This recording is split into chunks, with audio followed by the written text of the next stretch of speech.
Yay! Welcome back to the Radical Healing Podcast. I am your host, Jess Betancourt, and my guest today is Sarah Budwani. She is the founder of Happy Tea Amsterdam, and she and I have been working on a collaboration that we're so excited to be offering in January. It is a dry January program, but it's really unique. We are fusing our specialties, hypnosis and microdosing, and it is called, therefore, Hypnodosing. And we wanted to do this episode today because there are a lot of questions from both of our communities. People who are familiar with Sarah and her products and her services are a little bit more comfortable with microdosing, and people who are in my communities are a little bit more comfortable understanding what hypnosis is and what hypnotherapy does. So we wanted to answer questions. I've received some questions from my clients and from my audience. And Sarah also has some questions that she'll be asking me about hypnosis. So we're going to be doing a blended family conversation today. Yay. Yay, Sarah, welcome. Thanks for having me. Oh, yes. The pleasure as always. Sarah has also been on the podcast. Was it last summer or even before that? Yeah, maybe over a year ago. Yeah, I'll tag it in the show notes. But that we had an initial conversation when we first met. I stumbled upon Sarah on Instagram, and I was like immediately just super attracted to this beautiful blue tea that you could put an optional microdosing in. And as someone who loves microdosing, I was like, I must try this. So that's how we found each other. And then we did an initial episode together, which I'll tag in the show notes if you want to get more backstory specifically about microdosing. But here we are to answer your questions. We're going to start with answering some microdosing questions answered by Sarah. So, Sarah, I think one thing that's on people's mind is microdosing safe? How can you Yes. gauge levels of safety? Yeah, so most people know taking psychedelics in a high dose form, right? And that's what's kind of been promoted in culture and stories, and this is usually what you hear. So it makes sense why people would be hesitant or be scared initially. But I always compare microdosing to the concept of drinking alcohol because you're essentially microdosing alcohol every time you have a drink. And it's really the same concept, just switching the drug. That microdosing, you're taking such small doses that you're actually not going to be hallucinating or escaping reality or leaving where you are currently. You're actually going to just be more present. And the goal is to stay functional.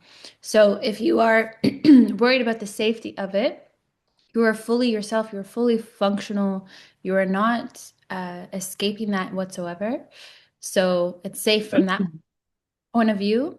In terms of the safety of the drug itself, it's an extremely safe drug, way more than alcohol, and even more than caffeine, I would say. Mhm. And the only thing to be have pay attention to is the contradiction to other medications. So we know that microdosing can be potentially dangerous if you have, for example, bipolar or history of schizophrenia. So this is the people that would need to stay away from that. Otherwise, it's very generally safe for most amount of people. Mhm. Generally recognized as safe. Yeah, Grass, if you're from the more US. than alcohol. I would say safer than alcohol. I mean, 100%. that's from like, let's do personal testimonials. You know, if I have a beer, for example, and by the way, our program, just as like this is an aside, our program in dry January is to abstain for 30 days, but that doesn't mean that you are necessarily signing up to become abstinent for life. However, if that is something that you're interested in, this will definitely serve you as a bridge to creating that, as that's a major lifestyle decision. And Sarah has given up alcohol completely, and I have not. However, my relationship with it is in a place that I'm so content with, whereas that wasn't the case for me before I began my hypnosis journey and I think microdosing. that's the key, right? Is to be content with the relationship. Mm-hmm. Yes. So if you are feeling agitated or irritated by the way that you're consuming alcohol, this is a wonderful space for you to be in to explore what a new relationship would look like. And some people, they use this as a like a transition point to like really answer that question for yourself. So if you're interested in doing hypnodosing, you don't have to have those answers right now. We will actually foster the environment for you to figure that out more deeply and intimately. For the safety, so it's backtracking a little bit. If I have a beer, for example, and I'm like at a restaurant, I feel shaky about like driving my car even an hour later. Like Mm. there's an anxiety that sits in my mind of it's on my breath, it's in my blood. I have my kids in the car, even though I am totally fine, right? I'm fine, but there's this like weird thing that happens to me psychologically if I have a beer or a wine outside of my house and I feel like my capacity to protect my energy has been altered. That's how I experience drinking outside of like domestic places. But I can take a microdose in the morning, forget I even had it, go about my complete entire day, have energy at night. I come home and I'm like organizing drawers and stuff. If I had a wine at 5, or like when I do have a glass of wine at 5 o'clock, for example, I'm tired and irritated at 8 o'clock. Mhm. And Mhm. so it's like these personal experiences give you so much information when you really get honest about the story that you have about what's happening and not rationalizing it in a different way. Yeah.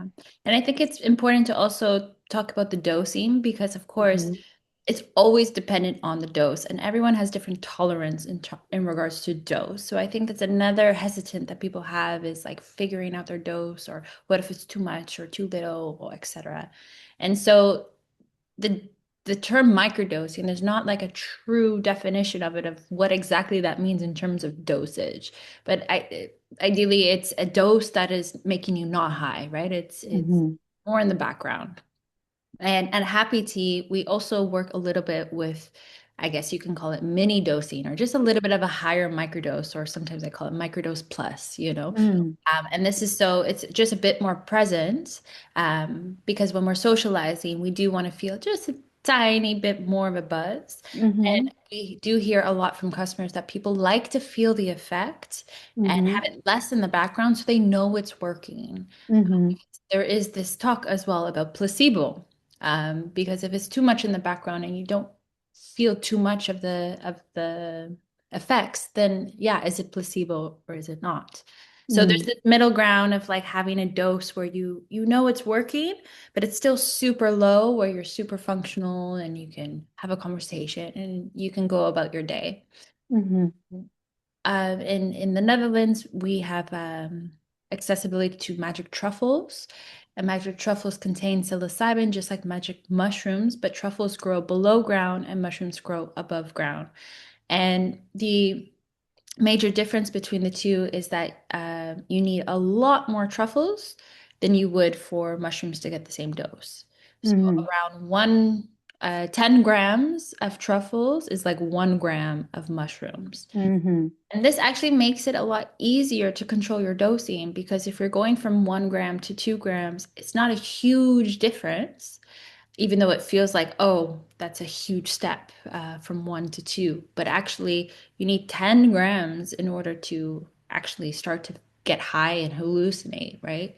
So if you're taking Yeah. 1/10 or 2/10 or 3/10, it's not a huge difference, but it can make and break that experience to make sure that you're feeling it versus, for example, 1 gram, most people don't feel it. So Mhm. that's another reason why we actually do really like using the truffles is because it's a less risk for error of taking too much, for example. Hmm. It'd be kind of like trying to get drunk off like really low alcohol beer or Yeah. something. You need Yeah. like 20 beers. And so if you are low dosing, that's not really your intention at all, right? So it's really hard to accidentally hallucinate on truffles because the psilocybin content is so low. Yes, Hmm. exactly. And that's another reason why at Happy Tea we really believe in the tea because you're dosing sip by sip. And so if you start to feel, let's say, too much, then you just stop drinking. Opposed to if you were to eat it, yeah, if you're feeling too much, well, too bad. You have to, Wait. you just wait, Um, You're so home. that's why the drinking it also makes it a bit more accessible, a bit more yeah, easier on the oh, if I'm gonna feel too much because you're just going sip by sip, just like again what you would do with alcohol. Hmm. And I really like with your product, with your tea, people are adding their own microdose to the tea. It's not like built in there in some mysterious ingredient that you're like, oh my God, I'm scared. I'm drinking the Kool-Aid. It's like Yeah, you measure it, you put it in your tea, you steep it, you take your time with it, you set your exactly. intention. It's like you're in control of this setting. It's not like you walked into a party and you don't know what's in the punch bowl. Exactly. And we totally want to avoid that, right? We want you to know fully what it is that you're putting in, how Hmm. much, etc.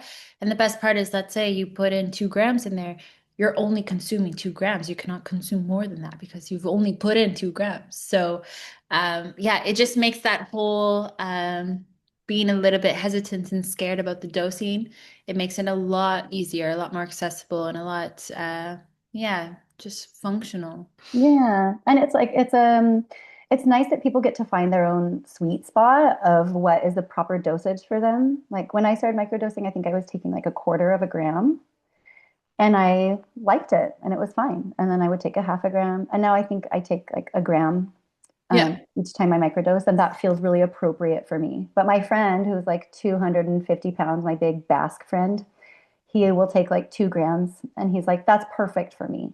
So Yeah. it's like, it's very appropriate for your constitution, for your weight, for your desires, for your agenda for the day. But I have never felt taken by a microdose. Yeah. I Never, mean, you never. definitely could, right? Like you I could, think I don't think it would accidentally happen though. yeah, exactly. Like that's a decision up to you if that's your Right. intention. And again, we have a bit of a social focus, and when we are socializing, we do want to feel something. Like that's why we Hmm. drink alcohol. Hmm. So going a little bit higher, like I have like a daytime dose and a social dose. Hmm. And then that social dose is just a bit more enhanced because that's what I'm looking for in those settings. So that's why with Happy Tea we like the idea that you can control your dosage much better because once you understand, okay, what's this effect on me and what is my sweet spot of dosing, you can then adjust it based on your occasion and your setting and your intention. Hmm. Hmm. Let me ask you the question. Pardon me, let's get over my resfriada. Um, the concern about psilocybin being habit forming or addictive, Yes. how would you address that? Yes. So psilocybin is mainly touching on your serotonin receptors, and it does not interact with your opioid receptors, which is the receptors that are mainly known for causing addiction. So if you're looking at the list of addictive drugs, psilocybin is pretty much at the bottom. So alcohol is way more addicting than psilocybin. In the top three. Yeah. Yeah. So yeah, psilocybin is not addicting whatsoever. And I can say personally, I have access to psilocybin every day, 24/7, and I'm not abusing it whatsoever. This is a drug that you don't want to abuse, and actually, it kind of once you start using it and once it has an effect on you, it feels like actual medicine that it's still working even when you're not taking it. Hmm. That's the best part of this is that eventually you don't need as much. Hmm. And so yes, there's nothing addicting about it.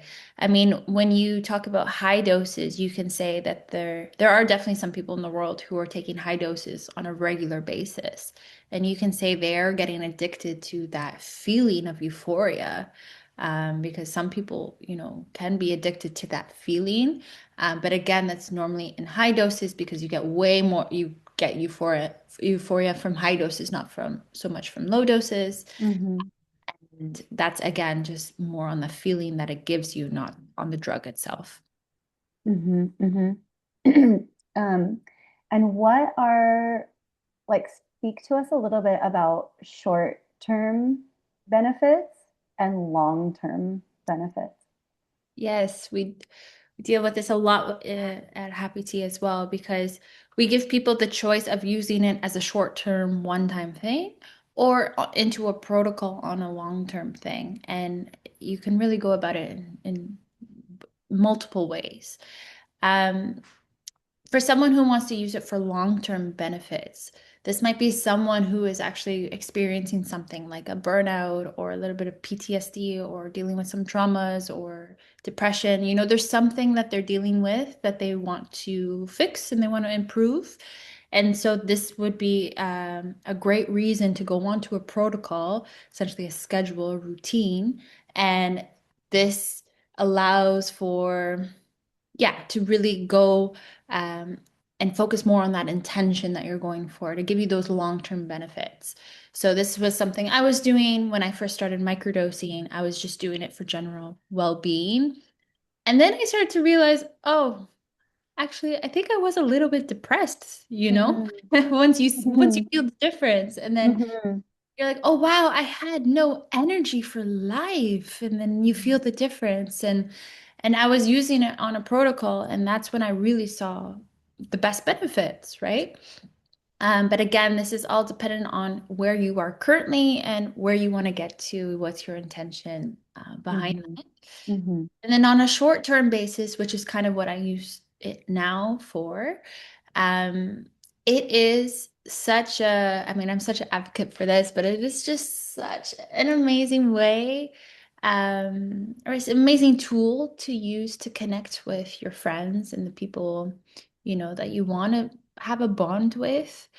And so in a short-term basis, if you have, you know, just a friend over or a couple of friends and you make a teapot and you put that in the middle of the table instead of a bottle of wine, and then you just have such a nice evening, laughing, giggling, connecting. It really does it again, it's a tool to help with that.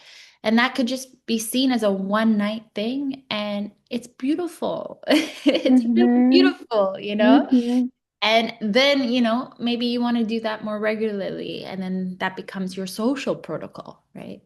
And then you see the long-term benefits if you're doing that with, you know, the same kind of friends, or let's say your partner.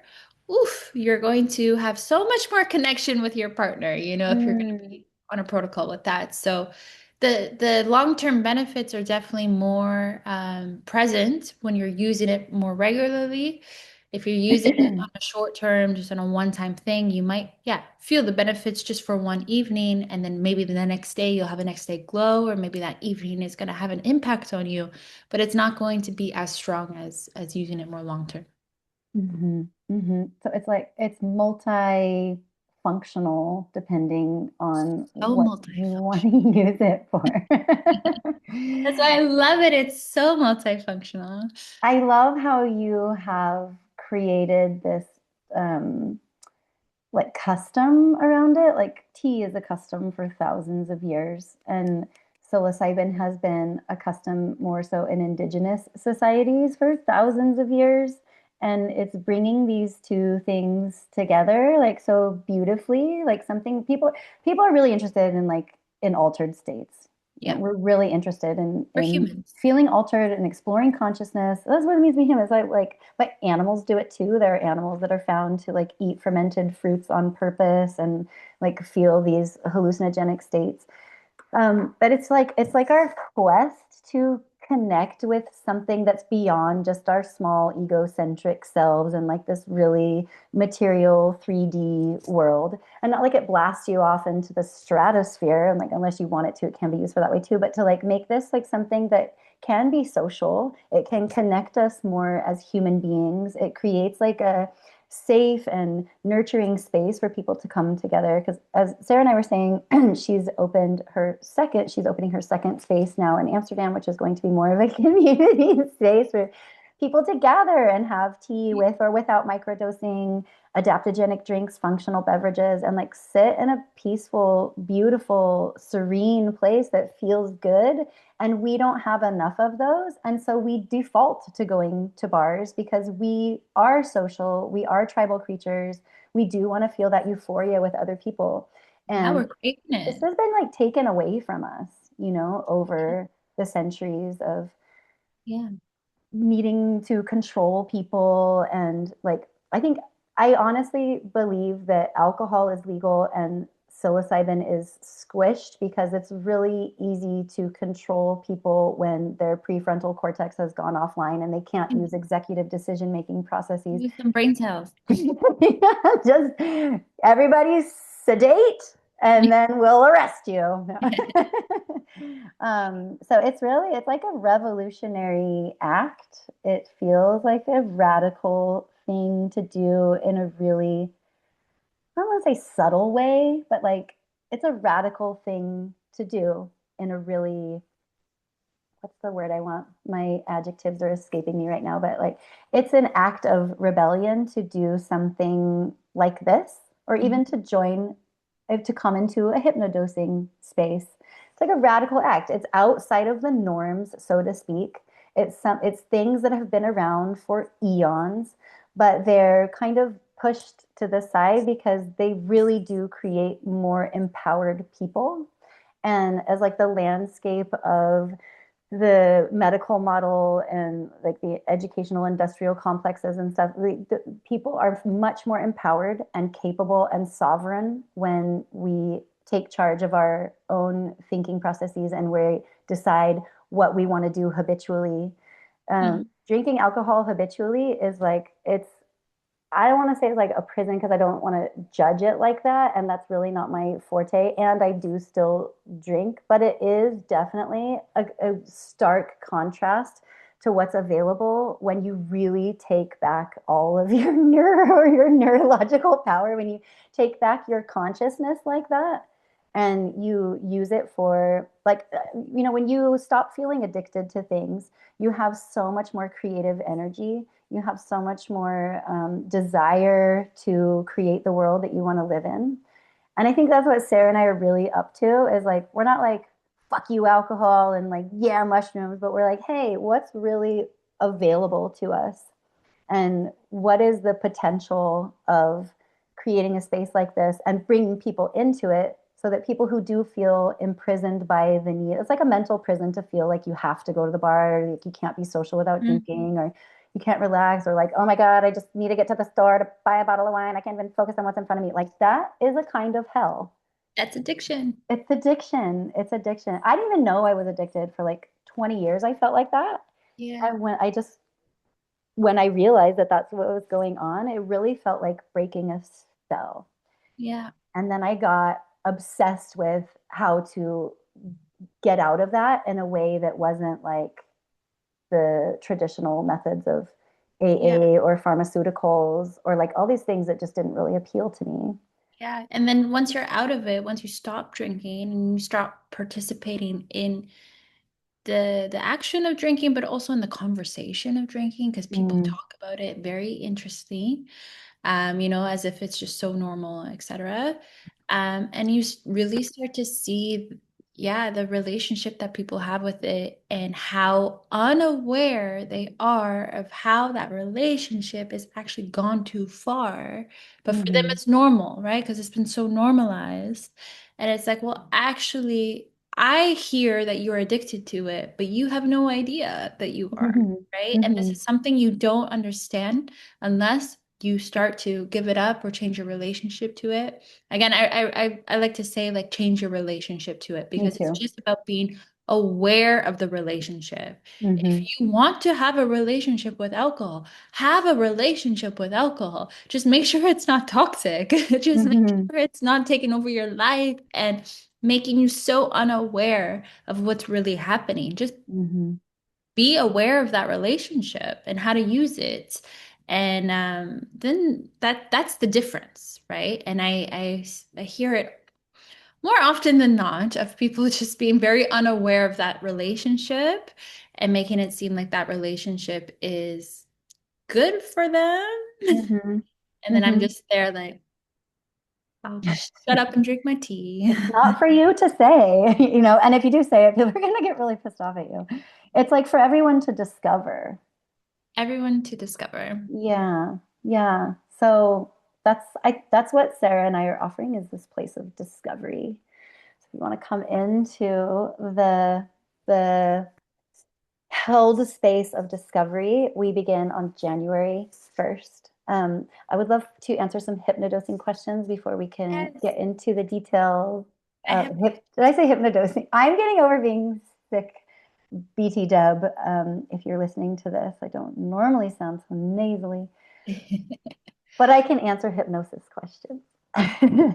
perfect because I have questions for you. Yeah. So, I mean, when you say hypnodosing, hypnotherapy, all these words, I think most people just imagine, the typical string and being hypnodosed and being kind of like, how they're scared of microdosing, being taken out of their reality. Um, is this mind control? Where's that gray area? Where does that go? Is it mind control? No. Is it a tool that's used for like psyops and things like that? Sure. But what hasn't been manipulated and bastardized by, you know, nefariant powers? Is that the word nefariant?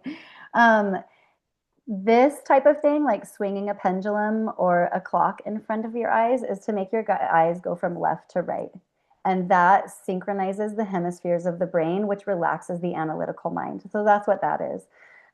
When hypnosis is done in for like showmanship, this is called an induction. So like you're calming the brain by having the eyes move from left to right. But you can also achieve this same effect by walking on like an open road where there's no traffic. And your eyes naturally do this. So it's like it's synchronizing the hemispheres of the brain, which gets the body in a deeper coordination, which actually reduces anxiety. Um, Anxiety lives in like our analytical mind doing worst case scenario situations and keeping us out of the present moment. It's taking us out of the body and it's putting us into like fear-based what ifs, or it's recalling something from the past that's like, oh, this reminds me of that. So this type of induction is just to calm the mind so that you can access deeper parts and recesses of your mind to work with. It's making your mind available for you, but it's not mind control. The way that I work with hypnosis, the way that hypnotherapists work with hypnosis, we're just using hypnosis as a way to get in an alpha brain state so that you're not running your to-do list. You're not thinking about how you hate your ex-boyfriend or like you need to clean your house. It's like all of that needs to just shut up so that you can hear yourself more deeply. And that's really all it is. It's not mind control because a proper hypnotherapist only offers suggestions that you have presented or agreed to. So if there's something that's at odds, your mind creates a resistance if there's something at odds that's presented to you when you're in a relaxed state. Hypnosis is just deeply relaxed flow state, alpha brainwave. And in that state, after that state's been induced and the suggestions are brought to your mind, you've already agreed to them conscientiously. And if I was like, and now you're a bear, you would go, what? Like it would, what? No. There has to be there's an agreement first. So you're just like playing within that agreement. So people who I work with are like, I want to stop um, picking my skin. I obsessively pick my face. I'm like, okay, so instead of saying what you don't want, we have to introduce an affirmative language-based suggestion. So we would turn that into, I keep my fingernails off my face and I will allow my skin to heal and I'm patient with my cellular regeneration, that type of thing. So when I say that to a client, it's their own words. It's like it's exactly what they want, but they haven't allowed it in because they've blocked it with something analytical. Okay. Yeah. So it's And not. so And so how would you compare this to therapy? Because obviously a lot of people know therapy, a lot of people go to therapy. Therapy can be very helpful, but this obviously sounds way deeper than therapy. So how would you compare it and what would you say, why would one person go to one over the other? It really depends what your preferences are, what you're comfortable with, what you connect with, because there's how many kinds of therapy. Like this is a therapy. It's not traditional talk therapy because we're not talking things out. We're reframing meaning. Mm. That's the difference between like traditional talk therapy and hypnotherapy is you're relaxed and trusting enough with it. And people do, I work with clients in their own home, like they're laying in their own bed with an eye pillow on. So they're also not analyzing information in the environment. Like your eyes are closed, so you're not taking in and reading and processing like thousands of bits of information. You're recessing. You're going back through time. You're going back into the subconscious realms of your mind to tap into a place and point in time where you made up a significance or a meaning that is troublesome to you now. But it made sense at the time, right? But a lot of these things we make up because it helps us survive in the moment. It helps us come through difficult situations. But often those things are with a much younger mind that is not as well resourced as our adult mind. And so Mm. this comes in this like is really relevant with alcohol use because many people started drinking in their teenage times, right? It's like going to parties and drinking as a teenager. Not everybody, but like the majority of people that I speak to and work with started drinking it. And for me, I was like 12 when I took a sip of brandy at skate night, and then like 14, 15 started drinking on the weekends. Those significances and stories that are attached to alcohol of like, I belong, this is how I have fun, where those things might have been taking place anyway. And for many people, they were. I had fun. I never drank. Like, I had a great time. But when they're conflated, they become like one thing.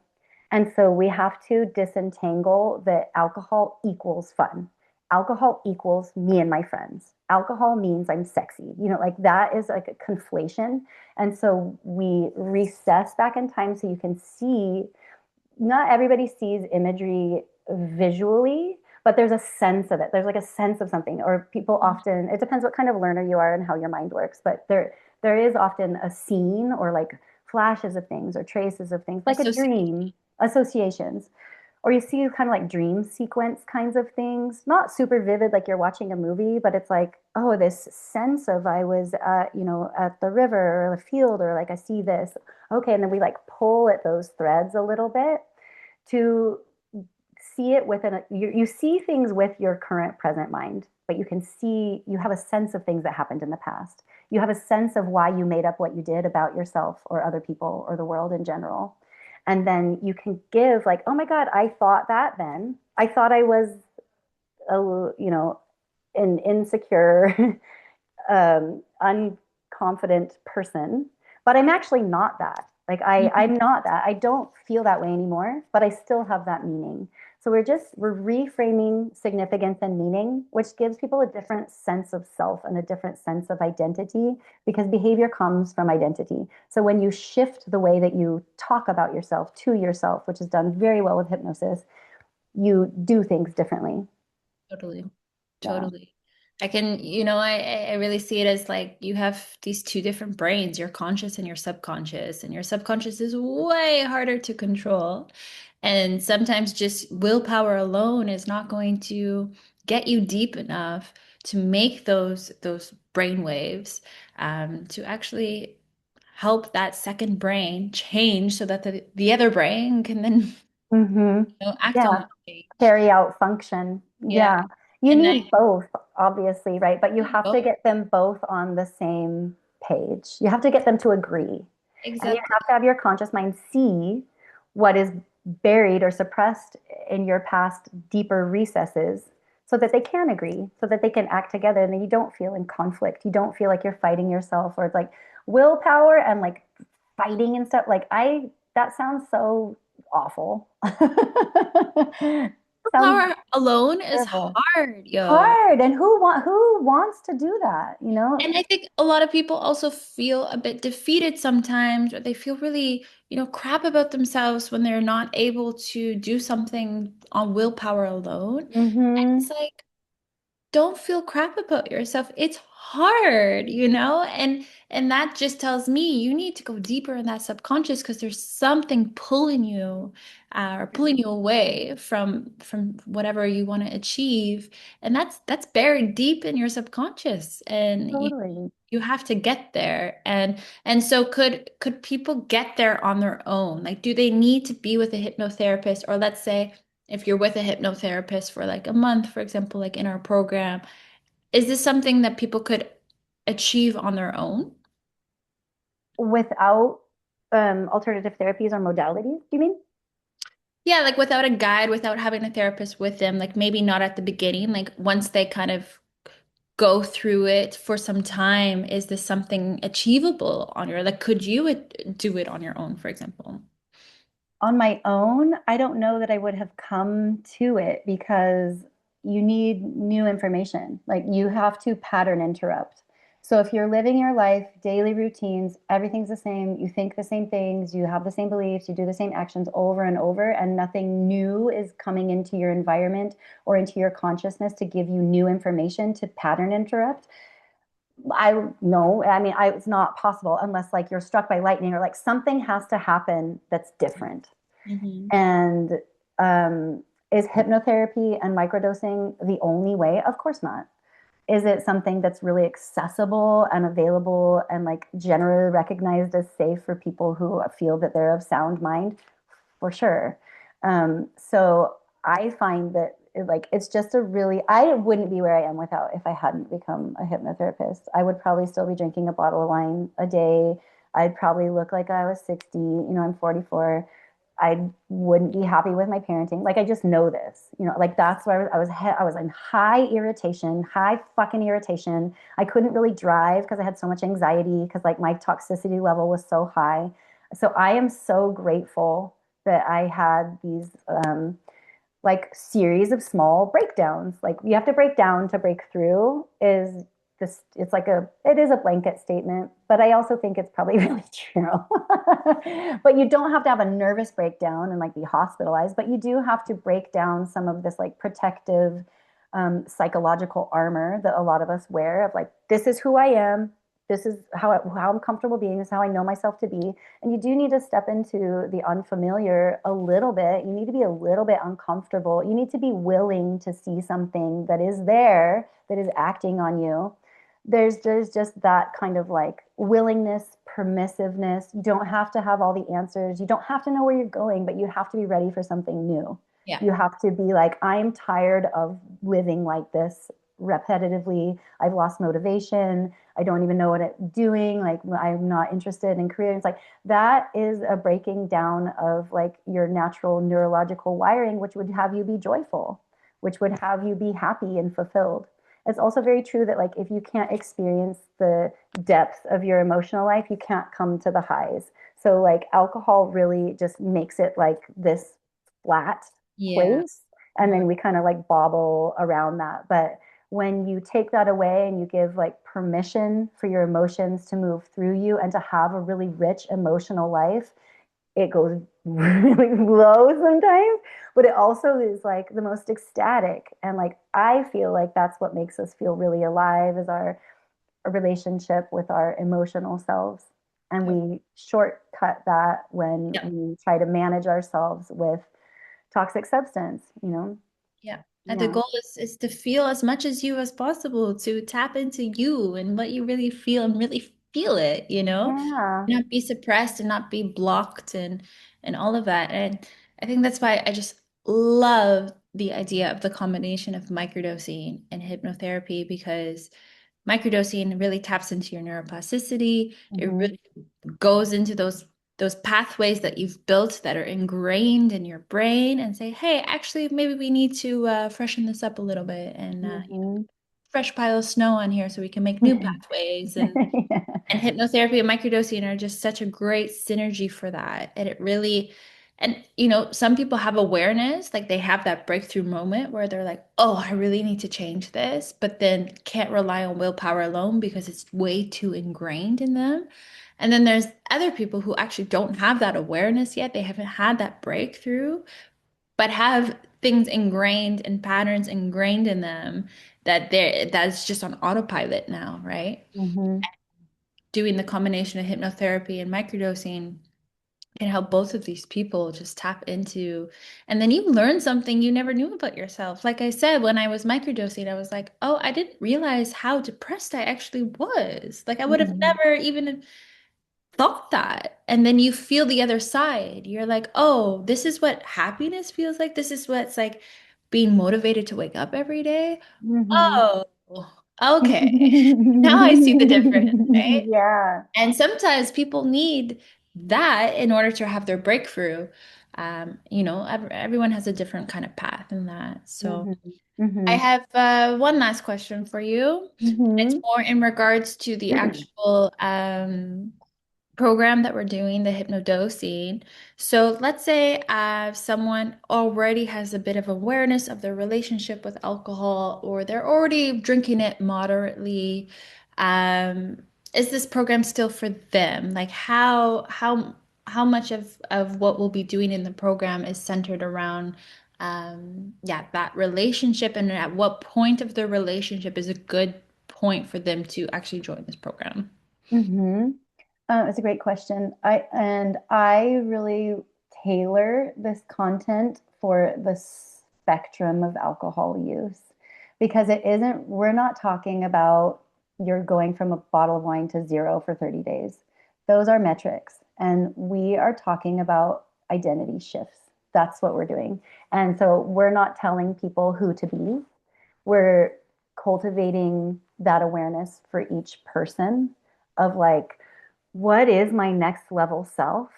And I really like to use alcohol use as like a gateway into that because if you're even listening to this, it's in the way. If like you're even interested in this conversation that Sarah and I are having, it's a block for you.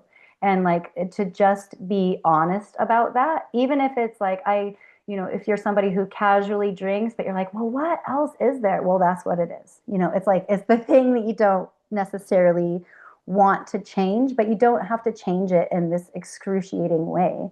It's like it's a highly customized place. So if you're somebody who's like, I just want to quit drinking, but I'm terrified of saying that I want to be sober, I don't even know how to do that, this is a great place for you. If you're somebody who just like tends to overdrink on the weekends and you're done with that and you're just wondering how else you can socialize or be around other people or fill your time, this is a great place for you. It's just like I've worked with people on the entire spectrum of alcohol use disorder, and there's so much commonality. Mm. It also just relates to the same thing of like, how are you talking to yourself? Who are you telling yourself that you are?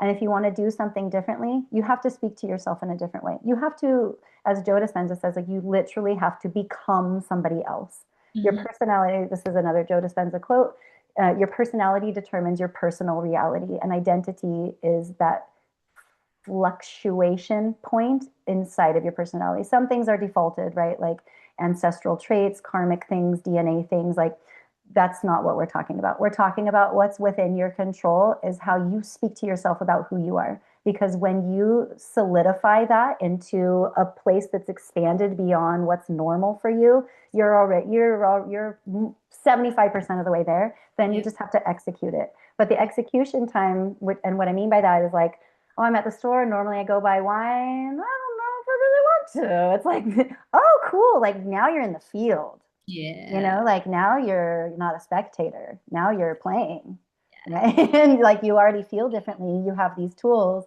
Now what do you get to do? Like then it becomes really cool because Yeah. it becomes very experiential. I love that. Like, don't be a spectator in your own life. Yeah. No, man. I would rather like people make fun of me and like not agree with me, then like and be afraid and like I'm sweating right now. Like I sweat, I'm nervous. But I move forward anyway because I feel like I couldn't not do it. I feel like whatever somebody feels compelled to do, like that will fester in you until you act on it. And you and I are not the only people who have, I think I really believe that everybody has this, and to be completely distracted with like 60% of your time, for as an example, thinking about when do I get a drink and how do I get a party, or fuck, now I have a headache. That's a lot of time. That's a lot of time. You don't know how long you're here. Like Sarah knows I'm watching Outlander where like people die left and right. It's like, oh, like we're no different. We're just modern people. We live a little longer, but like we don't know how long we're here. Yeah. What do we Why, want to do? why live a life where you have these goggles on and you're, yeah, just a spectator? Yeah, I think that's a beautiful way to put Yeah, Earth is cool, man. it. Earth's cool is a Your cool. subconscious is cool. Your It subconscious is. answers. We It need is. these Do you answers. have like not trippier dreams, but like more insightful and vivid dreams since not drinking? Hmm. Something you notice? It's not something I've noticed. I think definitely psychedelics help with that. Mm. And I've also been trying to be more aware of that. But my dreams tend to be super random that I don't know how to get more insight from it. Mm. But no, it's not something I've noticed. Possibly, I don't know. I have, yeah, not sure. Oh, interesting. I can give you a little fun thing to do if you want. Yeah. Before you go to bed, ask a question. Mm. Ask a question as you're laying there and just like, and as you drift off, just have the intention of, may my dreams show me some information about this question. And then Yeah. when you wake up, you write down anything you saw, right? Like a boat or a wolf or my grandpa or whatever. And then you write it all down. And then you just fuse the question through. Then you can write like, what does like a bear mean to me? You know, like I'm from California. So maybe a bear to me means California or something like that. But it's everything is personal and everything is symbolic of something else because the language of dreams is symbolism. Yes. It's nothing is literal. Yes. Yes, I've tried that before and it's it's always been like, okay, I saw this. Uh, what does that mean? You know, you're like trying to put together all these symbols, what they mean, but no, I think the potential of dreams is something I need to tap more into. Maybe we'll have a program for that in the summer. Sarah and I have lots of cool ideas coming down the pipeline and that are in the works. I'm really honored to have you as my creative co-collaborator. So exciting. Likewise. Thank you. If you're interested in joining us for Hypnodosing Dry January 2026, please come in now.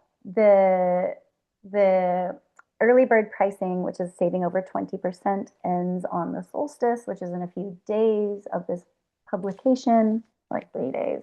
But you can still come in if you're listening to this after the 21st, and we'll put the link in the show notes. You can also, what's the name of the website, Sarah? Because I feel like it changed. Can you just The Happy Tea? Is it happytea.com or microdose together? microdosetogether.com, and under the shop you'll see hypnotherapy.